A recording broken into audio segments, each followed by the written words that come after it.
So we were tasked with a roadway out in St. Louis, Missouri, and we were tasked with analyzing the current roadway configuration and then also improving the safety and the level of service of that roadway. The purpose of the hydraulic element of this project was to analyze the drainage system going underneath Route DD in means of a culvert to make sure that the increased development happening doesn't increase runoff and possibly flood Route DD. Our interest in this project stems from our transportation background, including relevant coursework and our internship experiences. And then with this knowledge, we decided that it would be best if we put our skills towards a transportation-related project to have the best outcome.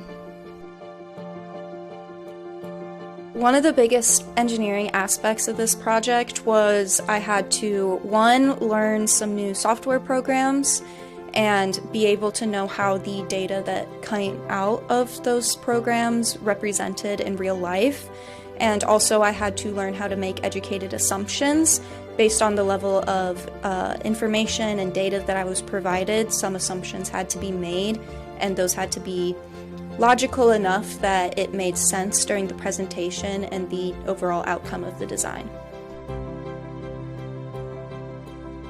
The transportation aspect outcome was to add a roundabout at Deer Road and Highway DD, and also expand to a 4-lane configuration to ensure that the roads can hold those new developments that will be occurring in the area, while also reducing the speed limit in the school zones from 40 miles per hour to 20 miles per hour, while also adding those mid-block crossings to ensure that those pedestrians can safely cross the street to and from school. The final outcome of this project was to increase the length of the drainage system or the culvert to allow for more water to run underneath the roadway instead of overtopping it and flooding.